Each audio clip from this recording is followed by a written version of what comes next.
Following program is for informational and educational purposes only and is not to be considered legal advice.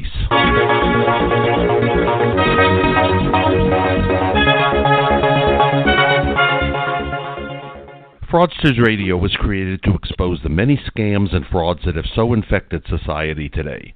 Scammers, fraudsters, and rip-off artists abound, whether it's scamming homeowners with bogus foreclosure relief services, dating fraud, incompetent lawyers, or consumer rip-offs. It's high time the public has a voice. If you work in a profession that deals with fraud, or if you believe you were or are a victim of fraud, you now have a radio-listening public that wants to hear from you.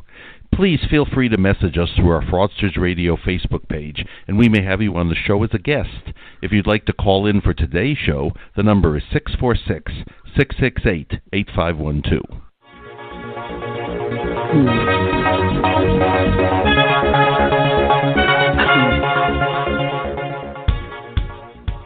And welcome to Fraudsters Radio. I'm Lori Z., nationally syndicated radio host and consumer advocate, along with my co-host, Storm Bradford, litigation consultant and owner of Mortgage Fraud Examiners. Storm, what's happening? Same old, same old. People are getting scammed every day. That's why we've got this radio show. So what do we got on tap for today? Well, we're going to cover crappy lawyers, disbarred lawyers, disciplined lawyers, you and I today. But I wanted to share a little story I spoke to you about off air beforehand, where I have a family member who rented an apartment, a luxury apartment in Florida, and was given a notice that everyone in the apartment had to sign that said, regardless of which cable company you had, you are going to now be forced to pay an additional $69 a month in your rent, and they chose the particular cable company. So in other words, individuals are no longer picking and choosing and paying directly to the cable company. I mean, for their Wi-Fi access, for their phone, they have to pay the apartment management for that. And so when I saw that, the first thing I thought of was, well, how could you do that? You're on a lease. You're on a contract. How could they just change it right in the middle? And you said to me, well, look at the rental agreement and see what it says. Now, sure enough, you go through this, multi-page contract, which, of course, most people don't read their contracts. And sure enough, in there it says that they can change the utilities at any time. The same apartment complex did this about a year ago to, instead of letting people pay their individual water bills, based it upon one or two bedrooms. And again, they're now paying through to the apartment. So the apartment that my family member had rented was around $1,250 3 years ago, and now it's at $1,550. So it's going up like $100 a year.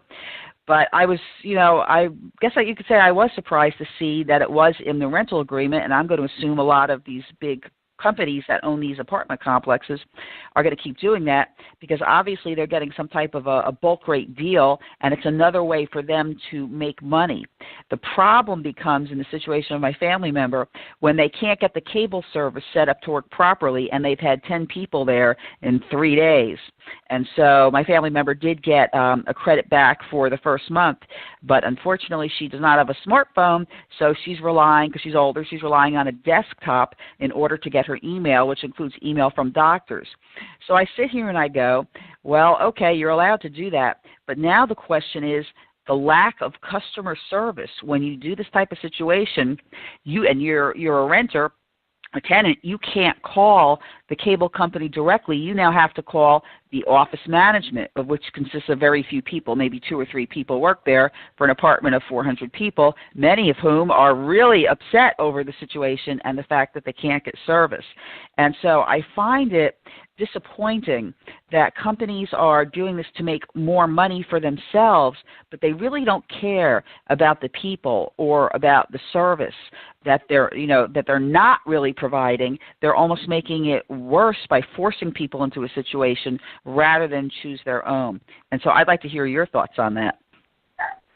Well, lots of times two things. One, this is just another lesson in life that you need to read your contract. And right. You need to know and understand what's in it because you don't want to be surprised like your family member was surprised. Right. Two, a lot of these apartment complexes, there's even office buildings that do this too, that they're really not making money on it. What they do is they can get a group discount. They get it where they can actually make it better for the homeowner than going out on their own doing it. But these, in your family member's situation, that's why you see a lot of people now that are doing, quote, cord cutting. They're not getting all these services. They're just basically getting the internet where they can go and get TV over the internet. Okay, well, let me jump in here, though. In this particular apartment complex, it's mandatory. You're not allowed to opt out. So, for example, my family member does not have a TV, does not watch TV, but is now paying for TV through this particular service. So I don't know how that makes it better if her original fees with the other company were less. Well, it's not so much, you can't have some people in it and some people not in it because then you can't get the discount.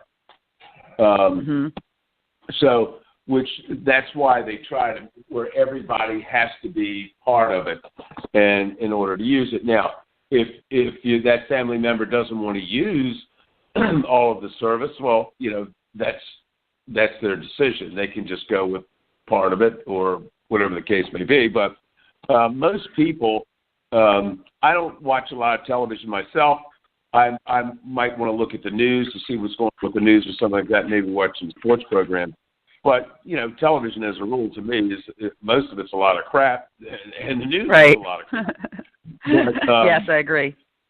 But unfortunately, that's just how it works. I mean, some apartment complexes, some office buildings and things like that, you've got to get the telephone service through them. Okay. So, it's got its pros and its cons, but it always comes back to the same thing, that before you sign any contract, read every single bit of it. And if it's a very, very important contract and you don't understand it, then what you need to do is you need to have somebody read it that does understand. Right. I agree. I agree with you. And, it goes to the same thing for credit cards. Most people don't read the little inserts that come annually in their credit cards, that say what the changes are, or, and then if they went ahead and used it, then, they're stuck because they didn't read the contract that said that. So people don't read a lot of times all the words. And so the other thing I feel, though, too, is a lot of times people are pressured when they're reading contracts. They're rushed because the other party really doesn't want them to know or understand what it is.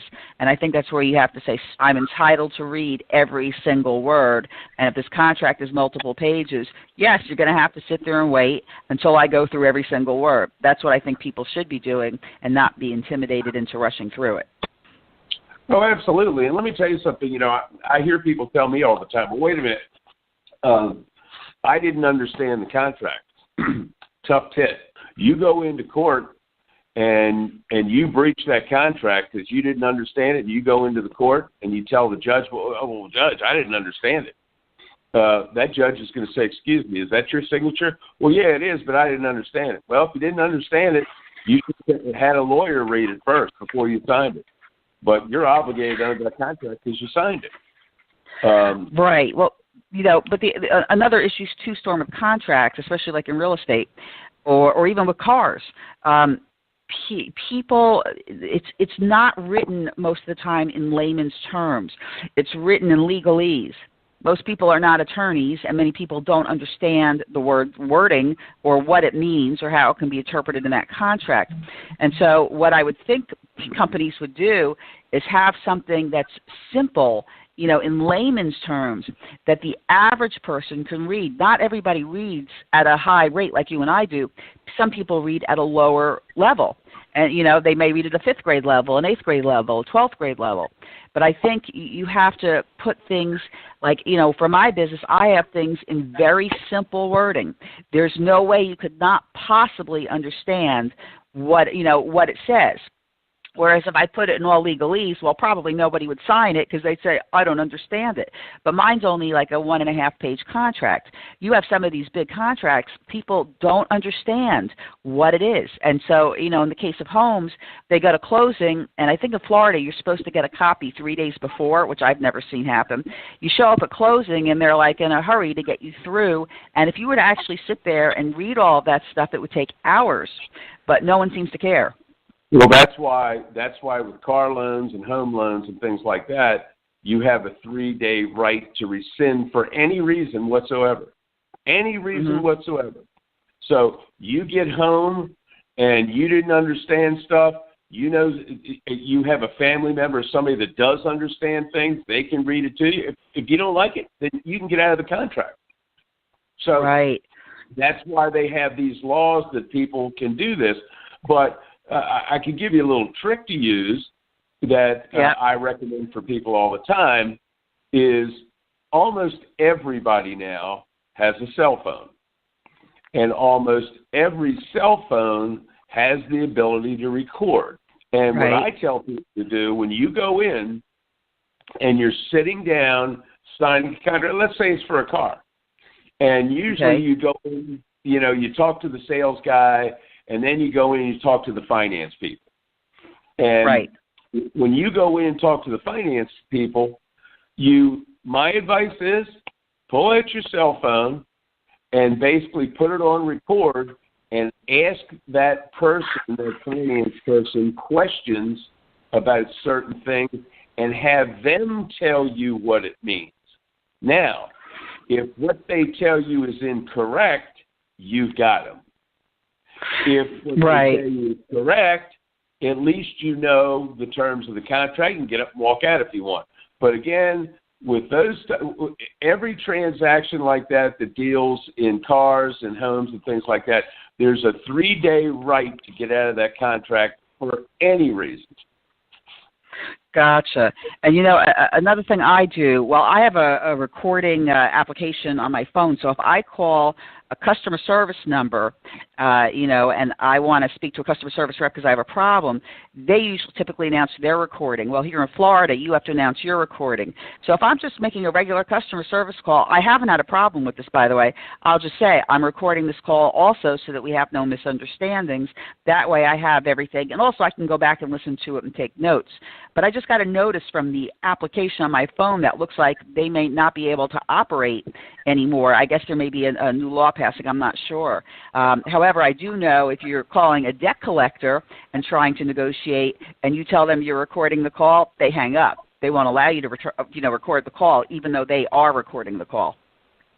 Yeah, they do that because they don't want to get caught violating the Fair Debt Collection Practices Act. So that's why they do that. But that's a good thing because if you're talking to them and you're asking them over the phone to validate the debt or to verify the debt and then they hang up on you, well, a lot of people believe that you have to put all this stuff in writing. No, you don't. No, you can make phone calls. You can make phone calls. I mean, that's actually faster.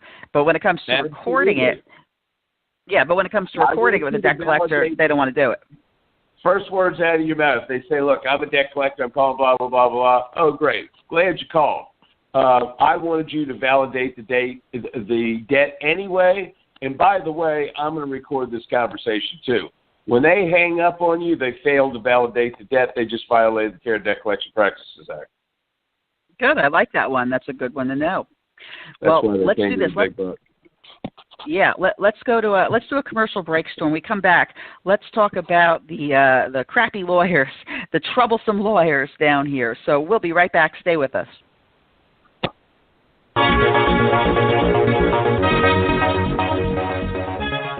Have you received a notice of foreclosure on your property? Do you suspect that you're involved in an unfair or fraudulent loan agreement? Are you looking for a way to save your home? Would you like to cut through all the misinformation and find out what really works? Would you like to learn strategies that the so-called gurus aren't aware of? If you answered yes to any of those questions, a professional team at Mortgage Fraud Examiners can assist you and your attorney with all of these things and more. Contract breaches, errors, statutory regulatory violations, fraudulent appraisals, and other fraudulent conduct cause most mortgages to be legally problematic. In fact, the Federal Deposit Insurance Corporation found that nearly 2,000 financial institutions they assessed received citations for significant compliance violations. They also examined appraisals and found out that of the 259 appraisals reviewed for accuracy, only 7 fully complied with professional standards. Call us at 844-920-7200. That's 844-920-7200. Mortgage Fraud Examiners, 844-920-7200. Okay, we're back on AM/FM 24/7 radio. The call-in number for the show is area code 646-668-8512 for those that might have some questions. Laurie, what else we have on tap? Well, I wanted you to kind of do a review on Mark Stopa because you posted on him not too long ago. Explain what kind of Florida attorney he is and the story behind it. And then we're going to speak about some other attorneys. But I'd like you to start with Mark Stopa. Yeah, well, Mark Stopa is one of the many attorneys in Florida that we call stall attorneys. Attorneys that all they do is stall these foreclosures. Now, to Mark Stopa's credit, he's the only one that I'm aware of that literally will tell his client that all he's going to do is stall. Now, that in and of itself is an ethics violation. These lawyers cannot use dilatory practices to stall lawsuits because it's detrimental to the other side. The other side has to pay more money, and it's also detrimental to his client because his client has to pay more money for him using dilatory tactics, and at the end of the day, the homeowners can end up losing their home anyway. So this is one of the many reasons why he got booted out. Also, Stopa was involved in doing some very, some would look at it as being criminal in nature because what he was doing allegedly was he was basically getting people's houses, getting them to sign their house over to him, and he was renting the house out, making money doing that as well. And he's not the only one down there doing it. Matter of fact, we had this knowledge about what he was doing for the last several years, and we were telling homeowners about it, and we were telling others about it, and we were ridiculed because they kept coming back saying, "Oh, well, wait a minute, Mark Stopa, he wins all these cases and blah blah." I said, "No, he doesn't. It's just utter nonsense." I said, "This is just a bunch of crap that you believe," and people would decry and say, "Oh, no, he's this, he's that," and finally they booted him out. Now here's a guy that, by his own admission, represented over 7,000 homeowners. Okay. And, when you look at it from a standpoint, that means in a 10-year period, he had over 600 foreclosure clients a year. That comes down to 50 a month. No lawyer could handle 50 cases like that a month.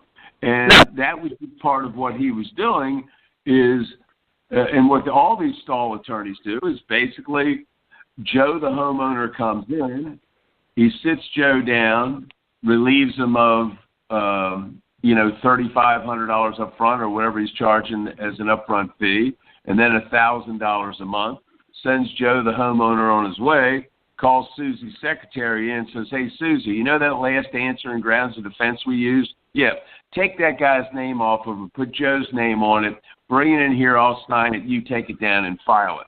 Now, in judicial states, it normally takes, as a rule, a minimum of 3 years for it to wind its way through the court system.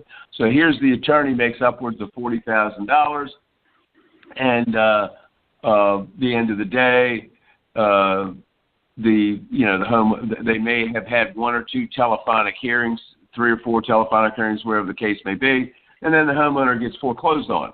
So who ends up losing is the homeowner, who gets rich? These stall attorneys gets rich, and to make matters worse, in every one of these mortgage contracts, there's 4 places where every homeowner agreed that they would pay the bank's legal fees. And I said about a year and a half ago that these banks were going to get sick and tired of going in and have to fight these frivolous lawsuits, these ridiculous lawsuits, these stall attorneys and other scammers file, and they were going to start asking for their attorney's fees. Almost every case that comes down now, we see where the bank's asking for their attorney's fees. So what do? You spend a ton of money, you end up losing your house, and then you have you very possibly could have a deficiency judgment and also a judgment for attorney's fees that could be upwards of $100,000. So at the end of the day, who made out? Now, to Stopa's credit again, which I will give him credit, he charged like a flat fee, which wasn't much in my estimation of $2,500 because he realized that he wasn't doing anything. Where he got himself in trouble was that, he did some of these unscrupulous things on the side that, he shouldn't be doing, and that's how he got caught. Plus, he'd go to court, and he was unprofessional in how he behaved himself, and so that didn't bode well for him either. But he allegedly acquired millions of dollars worth of property from clients through fraud and deception. Right. So, these are the kinds of things that he did, and the same thing he did, there's a majority of these stall attorneys have done the same thing. I think it's really sad. I mean, I'm looking at the Tampa Bay Times article back, I think, from last year, and let's see, it says, Mark Stopa is believed to be facilitating the crime of equity skimming, a state agent wrote. A felony punishable by up to 5 years in prison. Skimming is defined in part as failing to make mortgage payments while collecting rent for personal use. Now, the thing is, if all of these lawyers are doing this, and if it is a crime, why don't we see any of them going to prison? I mean, I know in Florida, the authorities don't seem to like taking criminal cases. They just want to pass them off as civil. But to me, this is an actual crime. Do you think that he'll actually have to face, a criminal court? Well, the problem is nobody complains. The reason why they don't complain, I can't tell you how many people that we've talked to over the years that lost their case, lost their home, got booted out of their house, and then in questioning them what they did, they told us how they hired this attorney and, paid them a whole lot of money and lost their house anyway. And I said, well, of what benefit do you think you received from this attorney? And they were all, none of them were against the attorney. They were like, oh, well, he kept me in my house for 3 years. And I went, excuse me, it takes 3 years to get through the court system if you did nothing. So he didn't keep you in your house. He said, oh, yeah, but my attorney told me, why are you complaining? Because I kept you in your house for 3 years. And so we heard this over and over again, and we're like, well, wait a minute. Do you want me to, the statistics are right there. You want to look at the statistics, it's very clear. It takes 3 years in a judicial state minimum to wind its way through the court system if you did nothing from the day you missed your first payment to the day that you got booted out of your house. So in essence, you had somebody that did nothing for you. And made a lot of money. Yeah. Then when you tell them that, they're like, oh, but I can't find an attorney that will sue them for malpractice. I said, well, your problem is you can't sue them for malpractice now anyway because the statute of limitations is run. I said, but you can't file a bar complaint. Well, the bar's not going to do anything, blah, blah, blah, blah. I said, well, if that's your attitude and that's everybody's attitude, you're just letting these guys get away with it.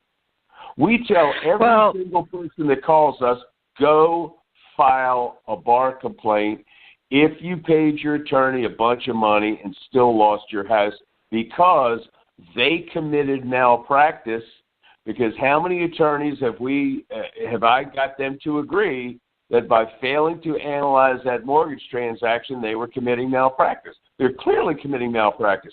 I talked to 4 or 5 bar associations around the country and asked them the same question. If they failed to examine that mortgage transaction, is that malpractice?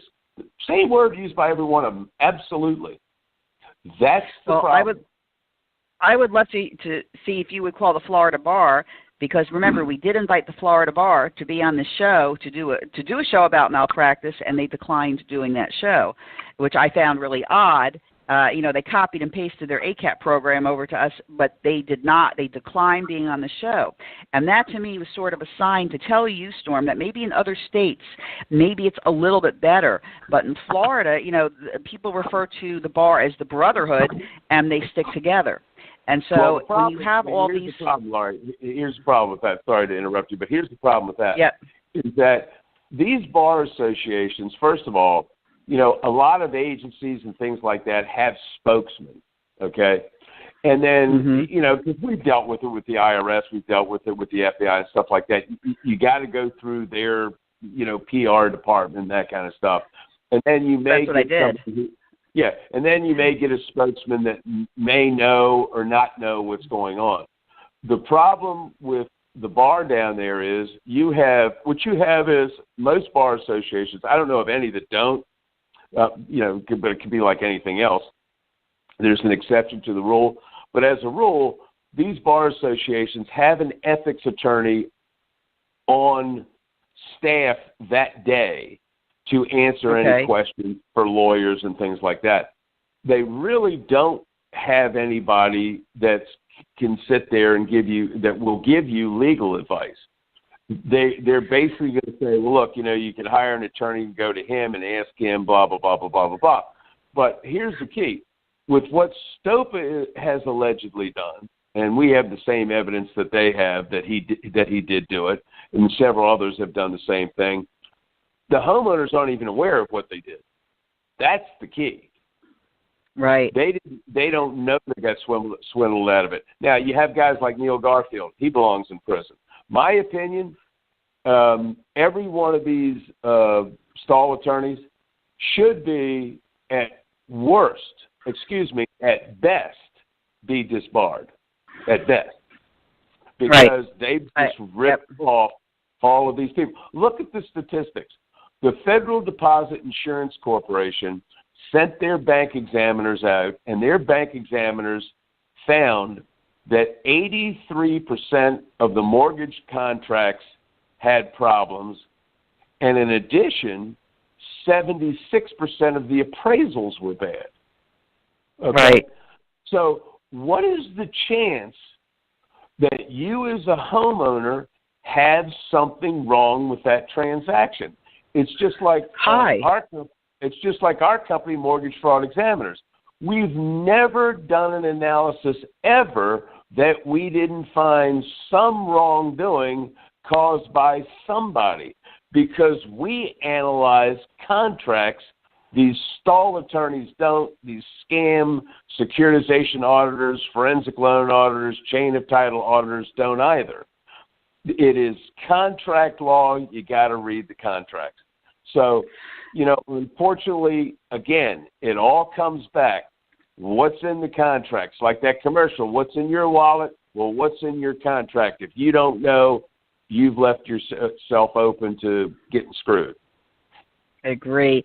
Well, Storm, let's go to a commercial break. We come back. I want to talk about some attorneys that were recently disbarred or other things happened to them. So let's go to a quick break. We come back. We'll do that. Stay with us.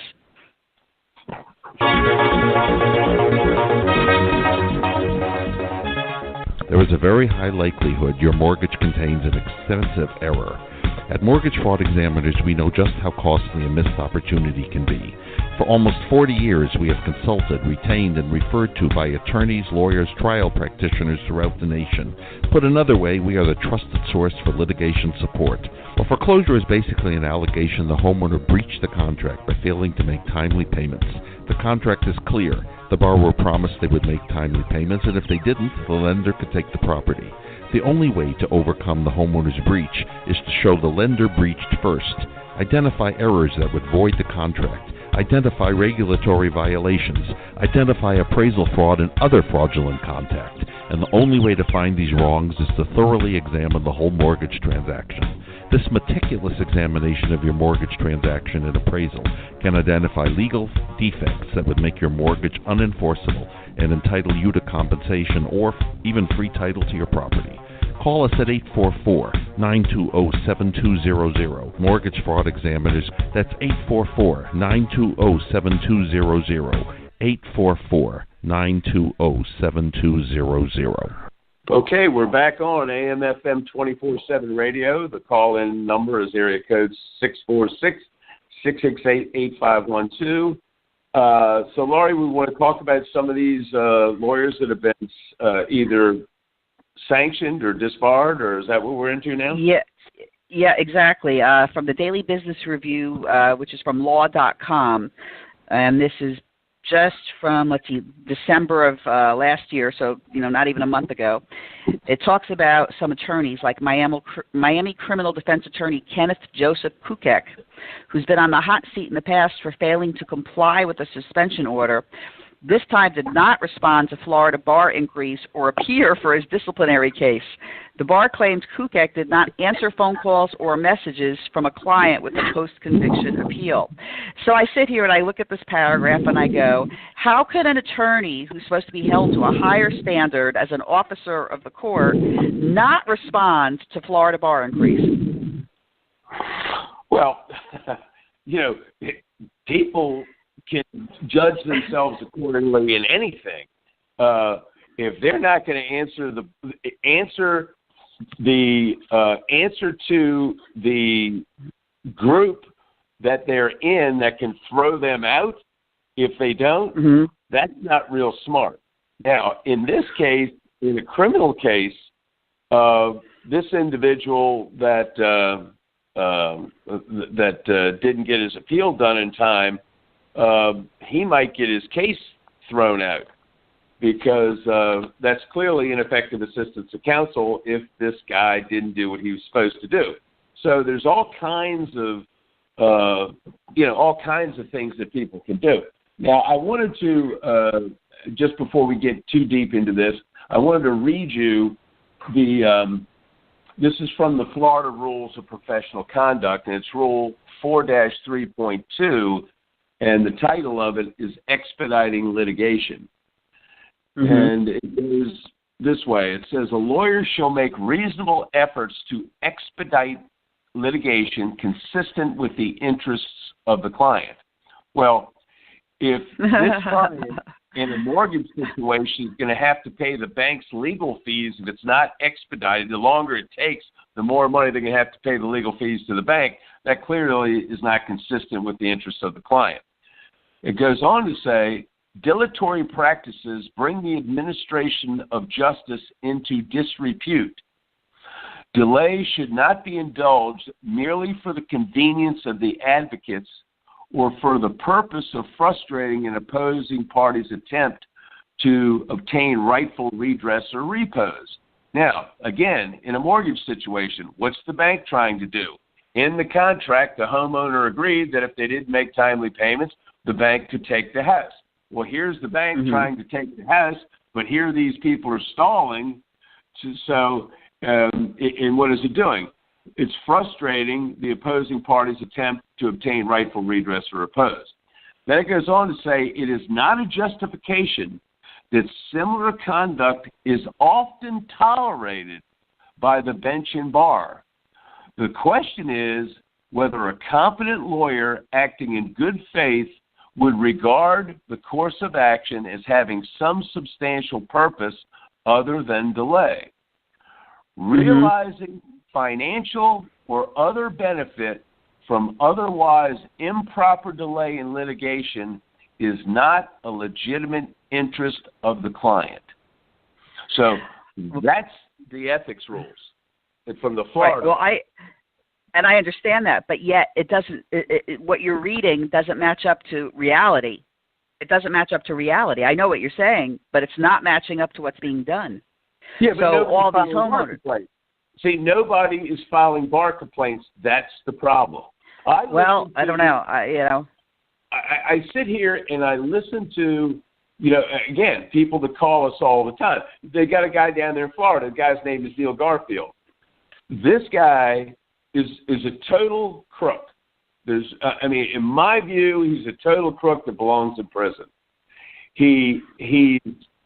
What he tells people is factually and legally incorrect. He's been doing it for years. He's already been reprimanded by the state bar once. But this guy, we had one person call us and tell us that they paid Neil Garfield $35,000, went to court, and he said the judge literally, just looked at Garfield and said, how dare you come in here with these ridiculous arguments. He ended up having to pay the bank's legal fees, which I believe was $127,000 and change. So here's the problem that you have, and here's guys that are doing this, but nobody. And I asked this guy, I said, file a bar complaint. We had somebody else call us that worked for him, told us that he stole $33,000 from him. I said, why don't you file a bar complaint? Oh, well, I'll get around to it. People, I think though, but I know what you're saying, but I think, there was a situation a few years ago where I had to file a bar complaint, and I will tell you almost nothing happened to the attorney. He didn't even file, that he was the attorney on the case, didn't respond to any of our calls, didn't want to return the information when we had to fire him and hire another attorney. It went back and forth between the bar, and he basically just got a slap on the wrist. I think he had to take like a course, I'm not even sure on what, but it never really went into his file. But subsequently, and actually previously and subsequently to that bar complaint, other people, have filed bar complaints, and yes, he did get in some trouble. But a lot of them, I don't know. I don't think they do. But let me read you another one. So the Supreme Court also disbarred Peter Milan Predrag Rugin, a Miami lawyer who the bar claimed engaged in frivolous, bad faith, annoying, and abusive litigation tactics while representing himself in 2 civil cases. He used the same tactics during the ethics case, according to court documents. So here's an attorney representing himself and doing abusive litigation tactics. I sit here and I go, are these people just stupid? Are they just stupid? You're a lawyer. Shouldn't you know the difference? Yeah, well, they are stupid. People that do things that self-inflict, problems like that, that's just stupid. It's funny. This one law firm that, and I've done this for years, I'm talking to criminal defendants, I'll take out a legal pad and I'll take out a pen and I'll write down a phrase. And talking to this criminal defendant, I'll ask the question. I'll say, let me ask you a question. Why did you rob this store? And they'd say, well, I didn't think. Stop. And I'd say, now, look at this, what I wrote down on the pad. And the guy, I said, now, what did I write down on the pad? The guy says, I didn't think. I said, well, how did I know that you were going to say I didn't think? And I've done this with every one of these criminal defendants. I said, I'm not a fortune teller. I don't have a crystal ball. How do I know you were going to say I didn't think? And I know that because if you did think that you could possibly go to prison, you possibly could have got shot robbing the store, all of these negative things could have happened to you, you wouldn't have done it. So that's the problem. A lot of these people, they just don't think things through. They just do it based on emotion or some other reason, some other stupid reason. Right. Well, here's another one for you. The High Court disbarred Coral Gables attorney Aldo Guillermo Busat Jr., who was found in contempt for noncompliance with an April 19th suspension order. It was the latest punishment for Busat after he failed to inform clients, opposing counsel, and tribunals of a 3-year suspension and provide a sworn affidavit listing his notifications. Yep. Guy's not doing what he was told to do. Look, even if he wasn't a lawyer, you and I go into court and we don't do what we've been ordered to do, we're going to get spanked. Right, but they're held to a higher standard. They're a fiduciary. They're typically representing. That's why. Right, that's right. why he lost his. He no longer can practice law now. He lost his livelihood. That's one hell of a sanction. Yeah, and I wonder how many people have to complain, or is it just one that gets them suspended? Because here's one more. A fourth lawyer saw his career derailed after moving into a client's home during a foreclosure case. Peter Dale Fellows moved into Pembroke Prime's property with his legal assistant, who was also his lover, according to court records. His firm was representing Philip Thompson as a defendant in the foreclosure suit by Deutsche Bank. Yeah. I mean, these guys, that's just stupid. Who would do what Stopa did? Who would do what this nitwit did? It's greed. Think about this.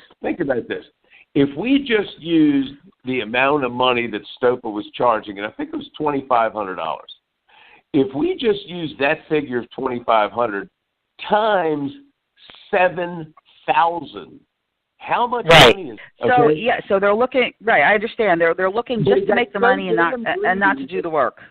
But Laurie, he got so damn greedy that he had to make more by basically stealing these people's houses from them. I mean, it's sickening. It strains credulity that somebody is that damn stupid. But when Mr. Greed raises his ugly head, people do strange things all the time. Right. I'm going to read you another one here.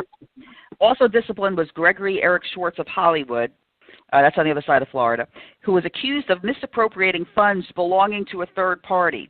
Schwartz failed to confirm the purpose for which the funds were deposited into his trust account and his authority to disperse the money, according to information from the state Supreme Court.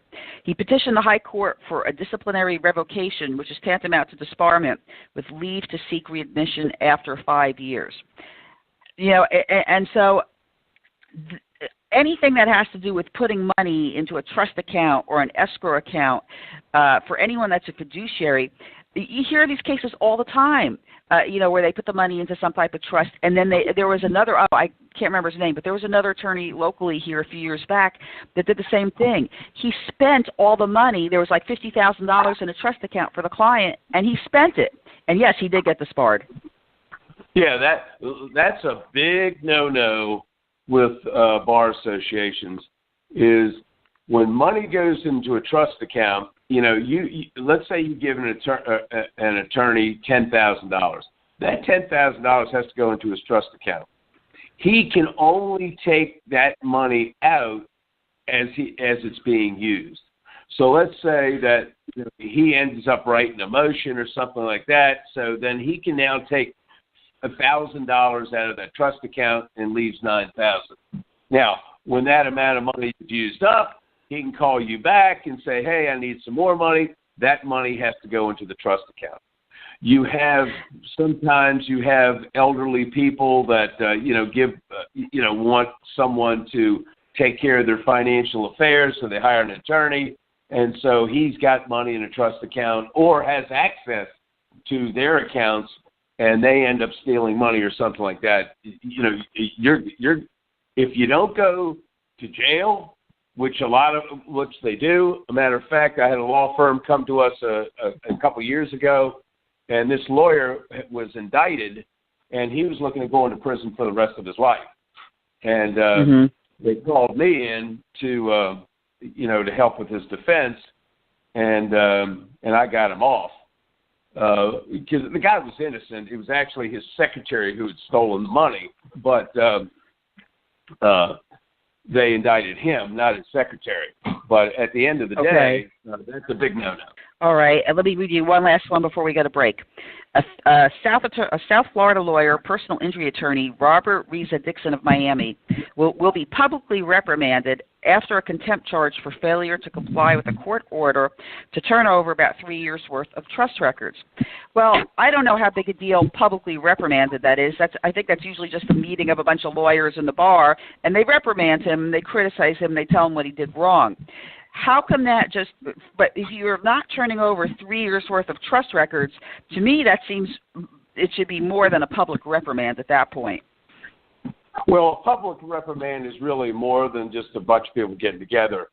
A public reprimand, is put up on the Bar Association's website.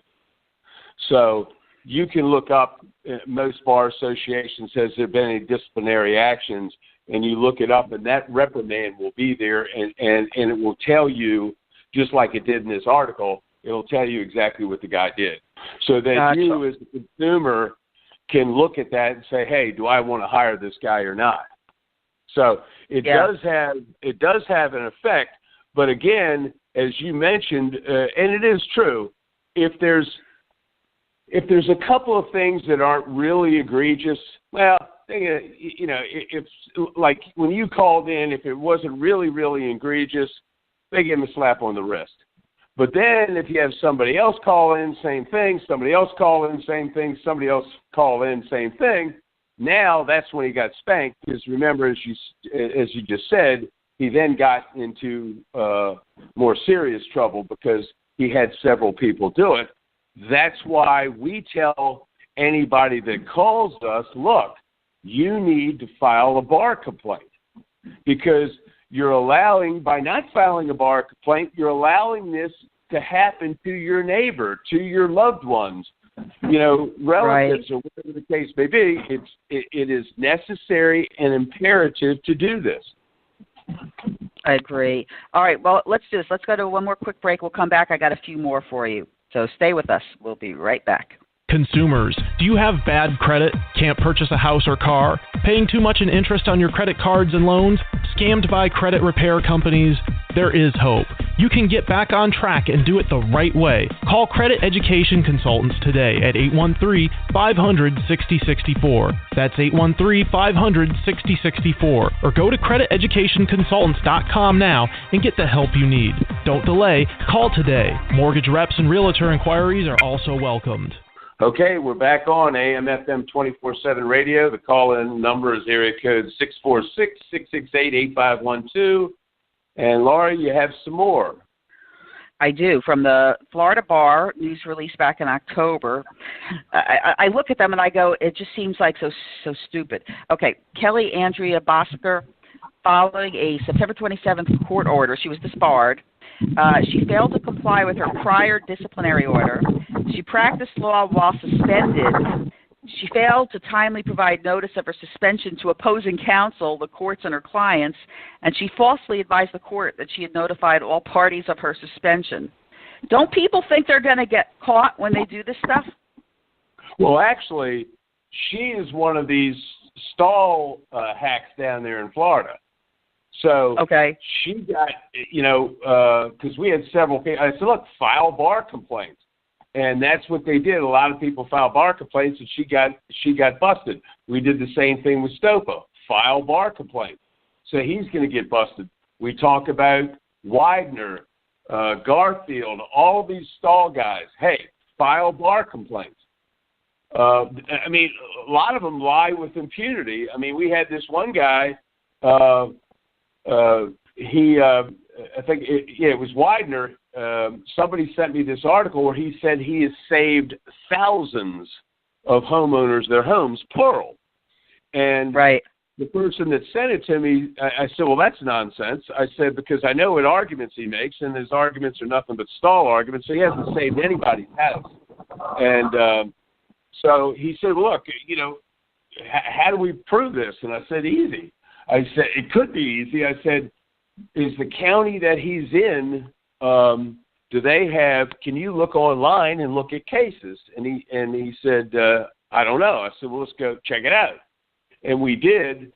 And this was in the summer of that year. I think it was July of that year. And we looked at what was being transpired, and he had all of these cases. However, he had 14 homes foreclosed on already that year. So he's not saving thousands of homeowners their homes because, here was 14 people had already lost their home, and he was making basically the same arguments in every one of them, like all these stall attorneys do.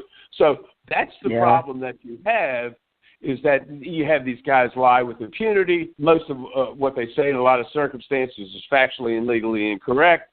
So, again, the only way that homeowners or anybody else that gets screwed by a lawyer is going to get any type of retribution, at least, some satisfaction that the guy's not going to get away with it, is to file a bar complaint. But in a lot of instances, they have disgorgement. You can sue for disgorgement of fees. A lot of bar associations have funds that if you lost money because the attorney you can get some money out of the fund. So there's a lot of ways, but you're not going to get anything unless you complain. I gotcha. Let me read you another one. Jonathan Frederick Bull of Vero Beach was suspended for 1 year.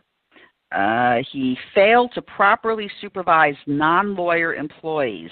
The non-lawyers solicited clients, accepted legal representation on behalf of the firm, quoted legal fees, accepted payments, and misappropriated client funds without the respondent's knowledge and consent over a period of several months. Bull also neglected a client's account, and he failed to tell clients that his law firm was closed and he was no longer representing them. I wish this was a gong show and I could just hit the gong, when I read some of these.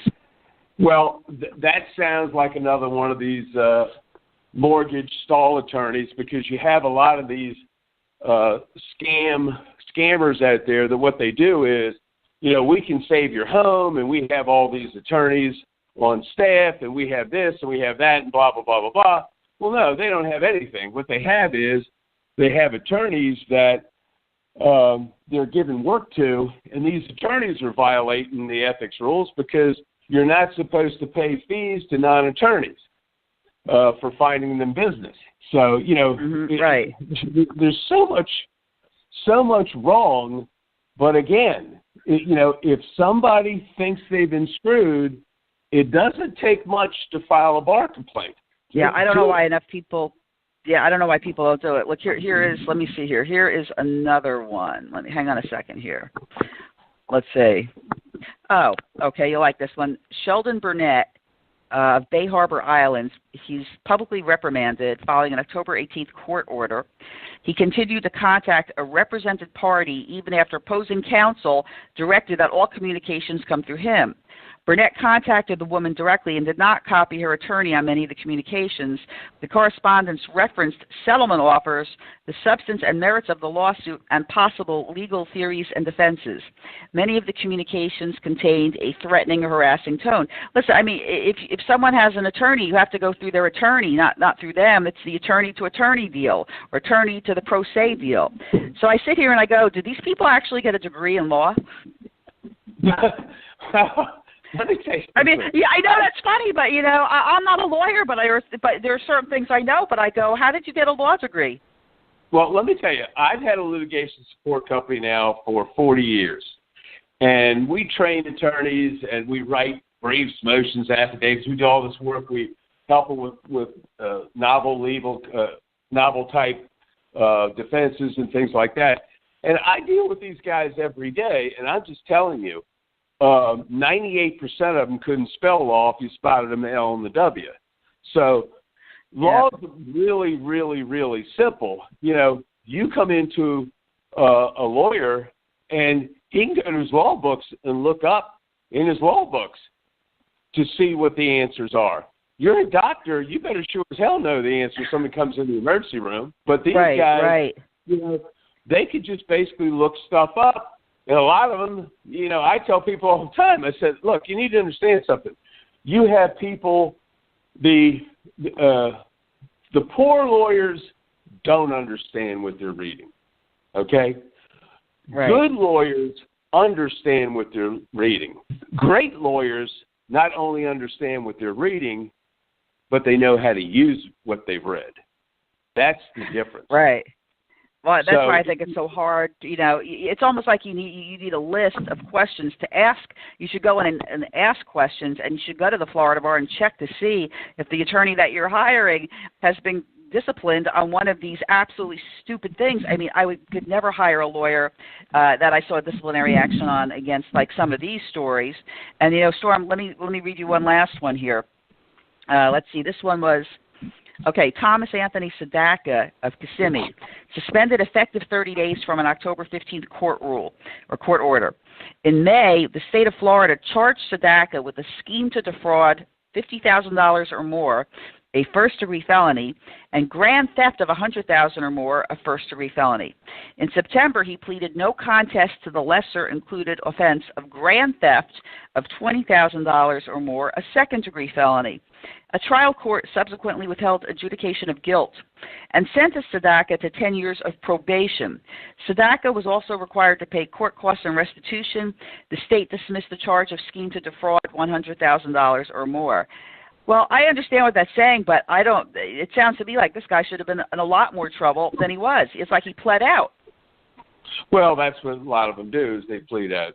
But let me tell you something. Getting back just quickly to the subject of lawyers knowing what they're doing, what we're going to do now is our litigation support company, we're now going to analyze student loans. And okay. we looked at student loans and they're kind of like mortgages. You can analyze that contract and to see if there's problems with it. But here again comes an education part of it. Most lawyers, including bankruptcy attorneys, will tell you that you can't bankrupt student loans. Well, yes, you right. can. That's what I've always heard. If you know what you're doing and there's certain indicia that are followed. You'll have a lot of lawyers that say you can't bankrupt taxes. Well, yes, you can if you know what you're doing and certain indicia is met. So, when you have, this so-called legal guild who is telling people that you can't do things. We have a client right now that's in foreclosure and she's in bankruptcy. And we said, okay, and one of the reasons why she's in bankruptcy one of the reasons why she's in foreclosure is because of the student loans. And so when we analyzed the transaction, we had her give us all the information on the student loans. So I said, look, you need to have your lawyer, and this guy's a bankruptcy attorney, you need to have your bankruptcy attorney kill these student loans in bankruptcy. So I said, this is what I want you to do. He probably is going to tell you that you can't. So what I want you to do is ask him that question. Well, she was smart. She wrote him an email. Because she wanted to get it in writing. She asked him a question. I want you to get rid of my student loans in bankruptcy. And he said, like I told you before, you discharge student loans in bankruptcy. So you were right. And so now how do you go back? I told her, I said, you need to get another attorney. Plain and simple. Because I said, you can do it. Especially in your situation, you can do it. So, but the problem is, here was somebody without us would have lost her home in foreclosure and still have all these student loans when she could say, well, we're going to save her house, but the student loan part of it, can be done as well. But without us giving her that information, she would have lost both. Gotcha. Well, you know what, Storm, we're just about ready. Yeah, we're just about ready to close, but why don't you give out your websites today in case somebody's interested? Okay, well, we have, obviously mortgagefraudexaminers.com. We have the company that examines these notes for pension funds and hedge funds, which is noteexaminers.com.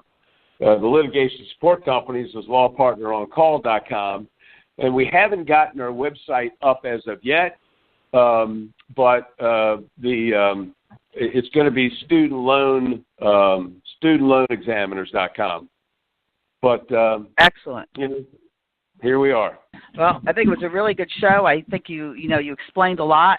I think people need to be more cautious, and I think that if you have a problem with an attorney, file that bar complaint, right? File that bar complaint. That's the only way you're going to get anything done. And if enough people file a bar complaint against a particular attorney, the bar is going to have to do something.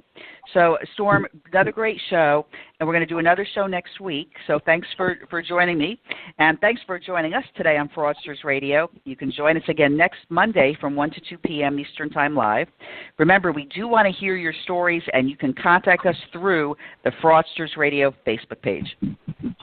Okay, Laura, enjoy your week. You too, Storm. Until next week. All right, bye-bye. Bye-bye. Bye-bye.